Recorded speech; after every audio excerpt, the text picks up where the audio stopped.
He hasn't conceded the 2020 election yet. What do you mean how?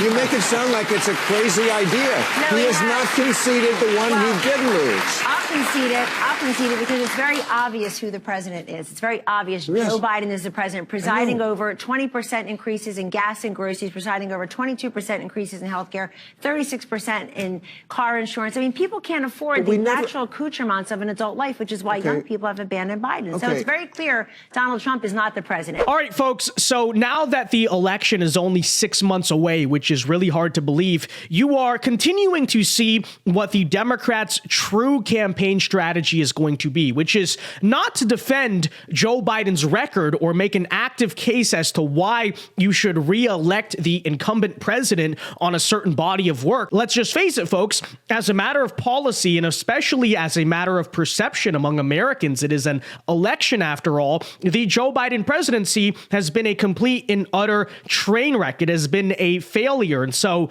the Democrat strategy is very obviously going to be to simply fearmonger very ridiculous things about Donald Trump. And you have heard this for years. Donald Trump is going to be a dictator. Donald Trump, and this is the clip we're going to react to from last night's episode of Real Time with Bill Maher. Donald Trump is never going to leave office if he is elected, which is, of course, what they said the first time. And, you know, despite Stop the Steal and January 6th and all this stuff, they constantly fearmonger and exaggerate. The fact of the matter is Donald Trump actually did leave office once, but apparently they think at 82 or whatever years old he'll be when he, you know, is done with his second term if he wins. Apparently the new talking point is he's going to stay in there till 90 years old or something ridiculous. I don't know. Again, folks, last night on the episode of Real Time, Bill and this random guest were talking about it. He had Kellyanne Conway on the show, and take a look at what Kellyanne's response was to this absolutely ridiculous talking point. He'll never leave. And there are people on the right pushing. The American Conservative magazine has... He hasn't conceded the 2020 election yet. What do you mean how? You make it sound like it's a crazy idea. He has not conceded the one he did lose. No, that's actually a valid point by Kellyanne Conway. They always say he's never going to leave. Okay, so if he hypothetically says, I'm not leaving January 21st, 2028, yeah, how exactly would he do it? How is that realistic at all? Like, what, you know, what are they talking about? Talk it out. Of course, they don't. It's just, again, fear mongering. This is just what they want to say. Bill Maher's constant Trump derangement syndrome, despite claiming he's a reasonable guy, you know, he's an old school Democrat and all this stuff, you know, just continues and plays into that nonsense. And it is, of course, complete nonsense. I'll concede it because it's very obvious who the president is. It's very obvious. Joe Biden is the president, presiding over 20% increases in gas and groceries, presiding over 22% increases in health care, 36% in car insurance. I mean, people can't afford the natural accoutrements of an adult life, which is why young people have abandoned Biden. So it's very clear Donald Trump is not the president. Our economy sucks. The border is open. 8.8 million people came here. That's larger than the population of 39 states. It's insane. We know who the president is. We will get to all these issues. But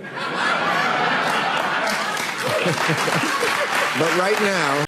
Boom, exactly. And frankly, that is the nice part about this election, is that both of the candidates we are voting for have been president before. And so there's not much hypothetical to talk about. You know, in 2016, the big talking point against Donald Trump was, what if he gets his fingers on the nuclear buttons?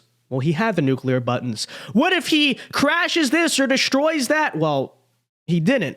Oh, well, what if he becomes a dictator and refuses to leave office? Well, he did leave office. And so all this hypothetical talk is just irrelevant, frankly, in my opinion. You have a body of work of one Trump presidency versus one Biden presidency. Are either of us to say that the second Biden term or the second Trump term would necessarily be a mirror image of the first one? No, but, you know, the best indicator of future behavior is past behavior. And if you have a set body of work to talk about and debate, then this whole discussion over Trump might hypothetically do this in his second term that he never got close to doing in the first term does seem to be a little bit fear-mongering, a little bit ridiculous. Of course, the big big reason, frankly, folks, why, again, I will reiterate, they do not want to have an objective debate over the records or how the country was under the two presidents, is that when it comes to Joe Biden's record, there's not much to defend, even for someone like Bill Maher, who will be voting for Biden. Because on that same exact episode of Real Time, check out this clip of Bill Maher actually being highly critical of Joe Biden's student loan forgiveness, which of course is one of the few quote unquote political accomplishments that Biden keeps flexing. Hey, we paid off people's student loans for them. Bill Maher, it turns out, especially in the wake of the recent protests that you're seeing on college campuses, is not a big fan. So when it comes to Joe Biden's actual record, Joe Biden's actual policies, frankly, folks, it seems to me I hear a lot more criticism from Bill than praise. But of course, we know who Bill will be voting for in the election. Take a look at this clip. When I read about the college loans, yes, I can't. Where's the stat on this? Oh, Biden administration's student debt cancellation will cost a combined $870 billion to $1.4 trillion. That's a lot of debt forgiveness. Okay, so colleges constantly raise tuition. Then the kids take out more loans. Then the government comes by and pays those loans. Okay, so my tax dollars are supporting this Jew-hating?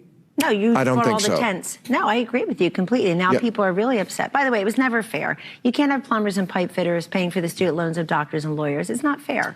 And I'm all for the government trying to help people who need it, but he did that as a political play, and everybody knows it. He's bleeding young people's support. It hasn't worked. If you look at issues that young people care about, Gaza is like 15th out of 16th, and the only thing that comes in lower than Gaza is student loan forgiveness. So it hasn't worked as a motivator for the youth vote, half of which are out there chanting Genocide Joe. So it's backfired, not just in terms of public policy, but in terms of the politics, too. That's all true. I would 100% agree. I think, Biden's student loan forgiveness obviously is a political play. It's kind of a weird and dumb policy. Okay, fair enough, Bill Maher. But at the end of the day, you are going to be voting for Joe Biden, and you say that very publicly, okay? So notice that every time he's talking about Trump, does it have anything to do with actual record, actual policy? It's no. Donald Trump is insurrectionist, bad guy, wants to overthrow democracy, all this nonsense. And yet every time you're talking about Biden, it's basically, what is it? It's a therapy session, right? It's a big struggle session. Bill Maher feels disaffected with the Democrats. He doesn't like where the party has gone. And of course, fair enough. I think a lot of people feel that way. But instead of really thinking about it deeply, he kind of just wants to whine and complain about it. But of course, at the end of the day, because he is so Trump deranged, because he is such an old man stuck in his ways, he really can't bring himself to vote for the other side, even though nowadays it seems like he is very often defending them. And here is another recent clip from the Club Random podcast where Bill Maher is again kind of doing the same thing, right? Won't vote for Trump, wants to make it very clear to all the Hollywood friends, look, I'm still a liberal, which in many ways he is, but to prove a point here, but let me again, disagree with the Democrats heavily and sort of, I guess, by proxy, defend Trump in a way. Take a listen. To me, the way you deal with Trump is this. I'm all in on the negative. No one's been harder on Trump than me. But I get it, and I'm bored with it. And there's a different way to do this, I think, which what is it? Is to not to defend Trump, but to defend the people who still vote for him, because what they see on the other side, to them, is even more dangerous. Because it's very closer to home. My kid is coming home from school, and he thinks he's a racist. He's 5. What have you been telling him?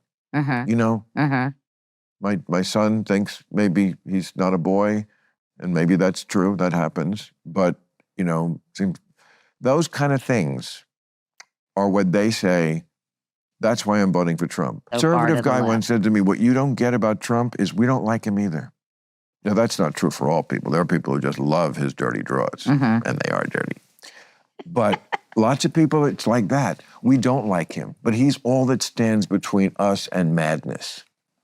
That's their view. So I would like that view presented. That view, not election deniers, but just try to understand why even the election denying thing is not a deal breaker for these people. And I think they're wrong. But I don't hate them. So you're saying and they're not stupid. This crazy shit every day in the news, and it's always that kind of stuff from the left. But we're just talking about talking to people, half the country, that I don't want to hate, and I don't hate. I don't want to hate. In fact, I want to talk to, and I want to get in my audience. And when I do stand up now, I do have a much more mixed audience. I don't know if they're full-on Trumpers, but some of them, and there should be. It's half the country. Bill, to answer your question as to why, how come the Democrats don't approach it like that? How come they aren't reasonable with Trump voters or Donald Trump himself? Well, to answer your question there, Bill, it's because, to be totally honest, the case you made there for Trump is far too compelling. It is far too convincing, is it not? Because in my opinion, actually, Bill, you made a great case to the independent or undecided or moderate voter as to why Trump is actually the better option than Biden. Because look, you've known Donald Trump. We've all known Donald Trump as a political candidate for almost a decade now. Either you're down with his personality or you're not, right? And very little is going to change at this point. But hey, it's true. Donald Trump's tweets, they don't affect your personal life. What's being taught to your kids in school does, right?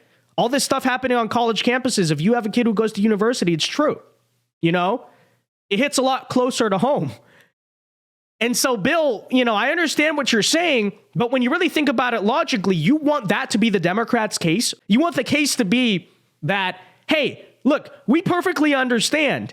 You actually prefer Trump over Biden because all the shenanigans with Trump don't affect your daily life. Joe Biden's and the left's shenanigans do, but still vote for the Democrats?